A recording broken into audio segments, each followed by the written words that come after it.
Joining us now, we have a big panel. Jonathan Allen, senior national politics reporter for NBC News. Aaron Haynes is the 19th editor-at-large and an MSNBC political contributor. Matthew Dowd served as chief strategist for the Bush-Cheney 2004 presidential campaign, also an MSNBC political analyst. And Don Calloway is a Democratic strategist and founder of the National Voter Protection Action Fund. It's good to see all of you. So, Jonathan, you first. The first Trump White House was plagued by consistent staffing turnover and a fair amount of chaos. How challenging will it be for Trump's chief of staff, Susie Wiles, to keep things under control, especially with so many outside influencers in the president-elect's ear? It's the $64,000 question, Alex, particularly when you look at behind-the-scenes players. So many people in Trump world love to be in the spotlight. Susie Wiles doesn't like to be in the spotlight. One of the things that went very well for Donald Trump's campaign for the presidency this time, that did not go so well last time he ran for the presidency or in the last White House, was that his staff was tremendously disciplined. There was very little drama on that staff. Certainly in any staff environment, you've got, some competition, some jockeying, the occasional, bad vibes. But Susie Wiles was really able to keep that staff together. But it was a leaner staff. Now that Trump is coming into the White House, he will have an entire administration to run, plus the sort of outside orbit, if you will, this constellation of the Elon Musks and the Steve Bannons and the Vivek Ramaswamys and other folks in his ear all the time. This is going to be a huge challenge for her, and I think it will have a significant effect on his ability to get done what he wants to get done. Yeah, it's funny, though, when I think about Susie Wiles and your description of her being really low-key, I would apply that to John Kelly as well. It's just my observation. I think he was someone who certainly knew his role in the military, but in this role, I think he did try to stay behind the scenes and wisely counsel the president. So we'll see if Susie can do an even better job at that. You're welcome to disagree with me. I was just going to say, John Kelly spent his career in the military and certainly reasons to believe that he's tough, but don't cross Susie Wiles. I don't intend to. Okay, so Matthew, to you, because on Capitol Hill, the Republican Senate leader no longer is going to be Mitch McConnell. When Congress comes back, we have John Thune of South Dakota, who's going to step into that role. Will Republicans be able to get anything done with slim majorities and a president who drives so much of the party agenda? I mean, I think that's the big question. I doubt they're going to be able to pass any real legislative fundamental change reform packages in the manner that they want. They could pass some compromise strategies with the Democrats, but they have a 3-vote margin in the House and a 2-3 vote margin in the Senate, and you have people like Susan Collins and the senator from Alaska who are going to basically stop anything bad from happening. So my guess is they're going to figure out pretty early on that passing some fundamental real legislative reform is all but impossible in this.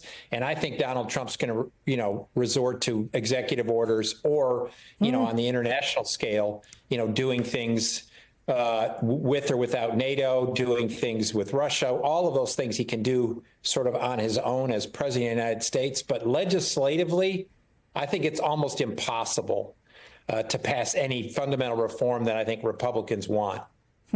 Yeah, he used a lot of executive order in the first term as well. So, Aaron, to you now, because black women were such an instrumental part of the 2024 election as a whole. Who are you going to be watching in that space in this coming year? Well, I mean, Alex, I think you can't have that conversation without talking about Vice President Kamala Harris, who obviously was not successful in her bid for president in November. So what does she do next? Will she be running for governor of California? Will she be thinking about a potential bid for 2028? I think that is just the big outstanding question that a lot of us have. She can certainly reach out to me at any time and answer that, between now and the time that she leaves office or whenever. But, I think, black women generally are really talking to them in the wake of the election and headed into next year. They're regrouping. They're thinking about how they're going to move forward politically in the Democratic Party, whether that's as voters, as organizers, as people running for or in elected office. And so another thing that I'm thinking about, similar to 2016 when we saw Hillary Clinton lose to Donald Trump in that election, you had Hillary Clinton's campaign inspiring other women to run for office in the wake of her defeat. So could we see other Black women, other women generally running for office in 2025 and beyond who were inspired by Vice President Harris? And also, we've got this Women's March that is supposed to be coming up, inauguration weekend. Will we see Black women joining that effort, that seems to be largely spearheaded by white women? Will they be joining with them in coalition? How does that look? How does that allyship look also going forward? Dawn, to Erin's point of regrouping and moving forward, how do you think Democrats will shift their approach in the new Trump administration? I think that now that everybody has had their opportunity to get their druthers, and we've seen what this new administration is going to bring, all the major appointments have been made. From what I am watching from operatives here on the ground in Washington, D.C., the opportunity really is wide open for Democrats to legislate or otherwise participate with the Trump administration on the executive side. And that's partially the nature of what we've seen from this administration over the last 4 years, and even going into now, is that they're going to be highly transactional. I'm seeing a whole lot of people who hung out at the Mar-a-Lagos of the world over the course of the last 10 years somehow showing up in D.C. I think that political economy and marketplace is open, both on the legislative side as well as the business side.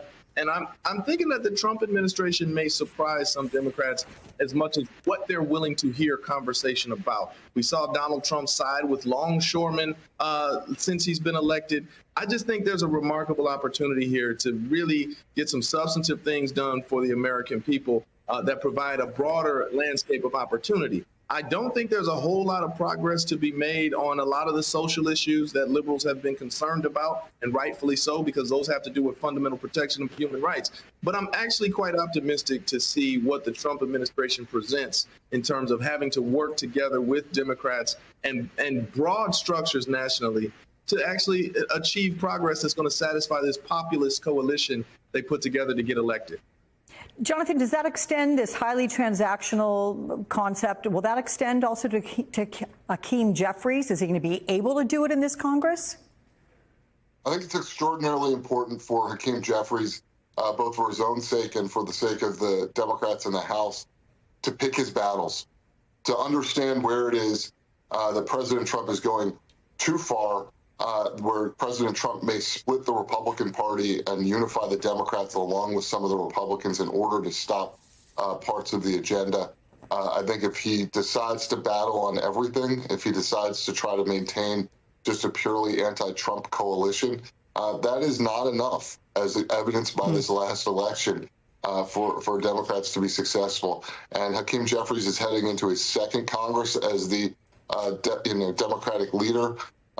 He's still new in that job, still relatively new in that job, and he's got his predecessor, Nancy Pelosi, still around, still extraordinarily influential. Some would even say that that's still her caucus. So, as we saw with the effort to push out Joe Biden earlier this year. So, I think Jeffries I guess the point I would make is if he doesn't pick his battles, he won't be very successful. What about, Erin, reproductive rights, which continue to be a major issue? It moves voters and influence on all sides of the political spectrum. How do you think abortion and reproductive health will take shape in 2025? Yeah, I think that's going to continue to be a hugely important issue in 2025 as we continue to see this kind of shifting landscape day to day, in the courts, at state houses across the country. What does that landscape look like in 2025 at the state level? Will Republicans in Washington move to further restrict abortion? We've certainly got kind of mixed signals from President-elect Trump about what action he may or may not take on this issue. And with kind of these warring factions within the Republican Party, whether that's outside of government or in Congress, where people also, are duly elected and looking to flex their power, what action could we see even at the federal level on abortion, and how do states respond to that? How does the reproductive rights movement respond to this? I think that's going to be really important to watch next year. I think you're right, 100% right there. Matthew, Republicans, who do you think is going to start beginning to position themselves for 2028? Who do you see doing that? Well, I think that's the big question. I'm going to be fascinated by the rollout of 2028 because both political parties are going to have to figure out who they are in two different ways, because the post-Trump Republican Party and the sort of the post-Biden, post-Hillary Clinton, post sort of longtime placeholders are going to have to figure out who they are in this America multicultural democracy in this. I think J.D. Vance, I think most people's odds that because he's close to Trump, he's the vice president, he'll have opportunity to separate himself. But I don't think I think that's only a minor, he's got a minor lead in that regard. I think what you're going to see on both sides of the aisle as we move through this, a lot depends on the economy, a lot depends on what Trump does, and if he does sort of scorch earth. But we're going to probably see 30 candidates between the two political parties running for president in 2028. It's going to be a circus in 2028 because both parties have to figure out post-Biden and post-Trump who they are. Last question quickly to you, Dawn. Does that include Kamala Harris? What's your gut tell you? You were a big fan, a big supporter of hers through this campaign. I'm not sure. I'm far more interested. God bless Kamala Harris. I think she's going to do whatever she wants and she'll have a wonderful life. But I'm far more interested to see the progress of some folks who are in high-level positions in their states and see how they develop over the next years. Specifically, Attorney General Aaron Ford in Nevada, who is let folks know that he wants to be the next governor of Nevada. I think he's a wonderful leader. I'm looking at Garland Gilchrist in the state of Michigan to see where he goes based upon what Gretchen Whitmer does. So I'm kind of looking beyond 2028 because I think 32 will be the first election where Democrats will have an opportunity to do something fundamentally different in how we approach running for the presidency. And the 4 or 5 folks who I see running right now aren't going to do something that much different.